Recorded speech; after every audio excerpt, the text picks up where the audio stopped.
ನಮ್ಮ ವಿದೇಶಿ ವಿನಿಮಯ ಭದ್ರವಾಗಿರಬೇಕು, ವಿದೇಶಿ ವಿನಿಮಯದ ಕೊರತೆ ಆಗಬಾರ್ದು,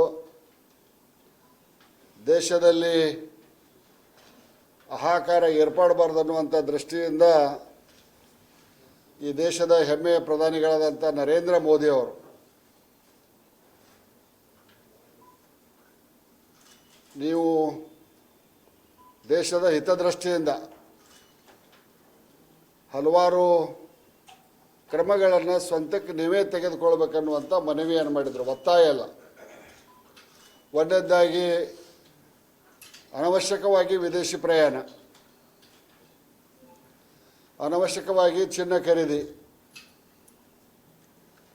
ಡೀಸೆಲ್ ಮತ್ತು ಪೆಟ್ರೋಲನ್ನು ಹಿತಮಿತವಾಗಿ ಬಳಸಿ ವಿದೇಶಿ ವಿನಿಮಯವನ್ನು ಉಳಿಸಬೇಕು. ಮಧ್ಯಪ್ರಾಚ್ಯ ಯುದ್ಧದ ಬಿಕ್ಕಟ್ಟಿನಿಂದ ಮುಂಬರುವ ದಿನಗಳಲ್ಲಿ ಸಾಕಷ್ಟು ಸಮಸ್ಯೆಗಳನ್ನು ನಾವು ಎದುರಿಸಬೇಕಾಗೈತಿ. ಆ ಕಾರಣಕ್ಕಾಗಿ ಈ ನಿಯಮಗಳನ್ನು ನಿಮ್ಮಷ್ಟಕ್ಕೆ ನೀವು ಪಾಲಿಸ್ಕೋಬೇಕನ್ನುವಂಥ ಒಂದು ಮನವಿಯನ್ನು ಮಾಡಿದರು. ಆದೇಶ ಮಾಡಿದ್ದಿಲ್ಲ, ಮನವಿಯನ್ನು ಮಾಡಿದರು. ನಮ್ಮ ವಿರೋಧ ಪಕ್ಷದ ನಾಯಕರುಗಳಿಗೆ ನರೇಂದ್ರ ಮೋದಿಯವರನ್ನ ಟೀಕೆ ಮಾಡಲಿಕ್ಕೆ ಏನಾದರೂ ಒಂದು ಕುಂಟ ನೆಪ ಸಾಕು. ಆಡಳಿತದ ವೈಫಲ್ಯತೆ ಅಂದರು ಯಾರು? ಸನ್ಮಾನ್ಯ ರಾಹುಲ್ ಗಾಂಧಿ ಅವರು. ಆಡಳಿತ ಅಂದರೆ ಏನು ಗೊತ್ತಿಲ್ಲ. ಹುಡುಗ ಚುನಾವಣೆ ಮಾಡ್ತಾರ, ಫಲಿತಾಂಶ ಬಂದು ಮರದಿವಸ ವಿದೇಶದಾಗಿರ್ತಾರೆ. ಅವರ ಪಕ್ಷದ ಫಲಿತಾಂಶ 0 ಇರ್ತೈತಿ. ಲೋಕಸಭೆಯಲ್ಲಿ ಸಕಾರಾತ್ಮಕ ಟೀಕೆಗಳನ್ನು ಮಾಡಿದನ, ವಿನಾಕಾರಣ ಅವರ ಪಕ್ಷದ ಸದಸ್ಯರನ್ನು ಒಳಗೊಂಡಂತೆ ದಾಂಧಲೆ ಮಾಡಿ ಲೋಕಸಭೆ ಕಲಾಪಗಳಿಗೆ ಅಡ್ಡಿ ಮಾಡಿದ್ದನ್ನು ಈ ದೇಶ, ಈ ಜಗತ್ತು ನೋಡೈತಿ ಅನ್ನೋದನ್ನು ಮಾನ್ಯ ರಾಹುಲ್ ಗಾಂಧಿ ಅವರು ಮರಿಬಾರ್ದು. ರಾಹುಲ್ ಗಾಂಧಿ ಅವರ ವರ್ಚಸ್ಸು, ಘನತೆ, ಗೌರವ ಎಷ್ಟೈತೆ ಅಂದ್ರೆ ಮೊನ್ನೆ ತಮಿಳುನಾಡಿನ ನೂತನ ಮುಖ್ಯಮಂತ್ರಿ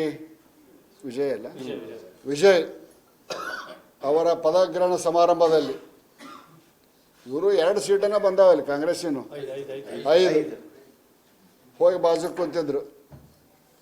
ರಾಜ್ಯಪಾಲರು ಪ್ರಮಾಣ ವಚನವನ್ನು ಬೋಧಿಸಿದಾಗ ಬಂದಂಥ ಮಂತ್ರಿಗಳು ಮುಖ್ಯಮಂತ್ರಿಗಳಿಗೆ ಒಂದು ಅಭಿನಂದನೆಯನ್ನು ಸಲ್ಲಿಸಿ ಹೋಗಿದ್ರು. ರಾಹುಲ್ ಗಾಂಧಿ ಅವ್ರ ಕಡೆ ಒಬ್ಬನೂ ತಿರುಗಿ ನೋಡಲಿಲ್ಲ, ಒಬ್ಬ ಮಂತ್ರಿನೂ ತಿರುಗಿ ನೋಡಲಿಲ್ಲ. ಇದು ಇವರ ದೇಶದಲ್ಲಿರ್ತಕ್ಕಂಥ ಘನತೆ. ಮಾನ್ಯ ಪ್ರಧಾನಿಗಳು ದೇಶದ ಹಿತದೃಷ್ಟಿಯಿಂದ ಹೇಳಿದ್ದಕ್ಕೆ ಭಾಳ ಜನ ಭಾಳ ಮಾತಾಡಿಬಿಟ್ರು. Don't buy gold, Indira tells people, appeals for national discipline.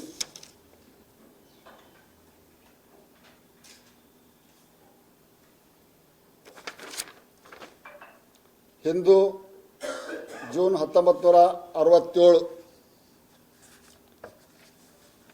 Congress ಅವಧಿಯಲ್ಲಿ ಅಡುಗೆ ಅನಿಲ ಮತ್ತು ತೈಲದ ಅಭಾವ ಉಂಟಾದಾಗ ಹೇಳಿದ ಮಾತುಗಳು: ರಾತ್ರಿ 8 ಗಂಟೆ ನಂತರ ಪೆಟ್ರೋಲ್ ಬಂಕ್ ಮುಚ್ಚೋದು ಒಳ್ಳೆಯದು. ವೀರಪ್ಪ ಮೊಯ್ಲಿ. ತೈಲ ಬೆಲೆ ಏರಿಕೆಯೊಂದಿಗೆ ಜೀವನ ನಡೆಸುವುದನ್ನು ಜನ ಕಲಿಯಬೇಕು. ವೀರಪ್ಪ ಮೊಯ್ಲಿ. ಕೃತಕವಾಗಿ ತೈಲ ಬೆಲೆಯನ್ನು ಕಡಿಮೆ ಮಾಡಲು ಸಾಧ್ಯವಿಲ್ಲ. ಮನಮೋಹನ್ ಸಿಂಗ್. ತೈಲ ಬೆಲೆ ಏರಿಕೆ ಮಾಡದಿದ್ದರೆ ವಿತ್ತೀಯ ಕೊರತೆ ಏರಿಕೆಯಾಗುತ್ತದೆ. ಪಿ ಚಿದಂಬರಂ. ತೈಲ ಬೆಲೆ ಇಳಿಸಲು ಮ್ಯಾಜಿಕ್ ಮಾಡಲು ಆಗೋದಿಲ್ಲ. ಸಲ್ಮಾನ್ ಖುರ್ಷಿದ್. ಭಾರತ ನಿರಂತರವಾಗಿ ತೈಲ ಸಬ್ಸಿಡಿ ಹೊರೆಯನ್ನು ಹೊರಲು ಸಾಧ್ಯವಿಲ್ಲ. ಜೈಪಾಲ್ ರೆಡ್ಡಿ. ಅಂತಾರಾಷ್ಟ್ರೀಯ ಮಾರುಕಟ್ಟೆಯ ಬೆಲೆ ದೇಶದ ತೈಲ ಬೆಲೆಯನ್ನು ನಿರ್ಧರಿಸುತ್ತದೆ. ಕಪಿಲ್ ಸಿಬಾಲ್. ಕಾಂಗ್ರೆಸ್ಸಿನ ಗಣ್ಯಾತಿಗಣ್ಯ ನಾಯಕರು ತೈಲದ ಪರಿಸ್ಥಿತಿ ಗಂಭೀರವಾದಾಗ ನೀಡಿದಂಥ ಹೇಳಿಕೆಗಳು.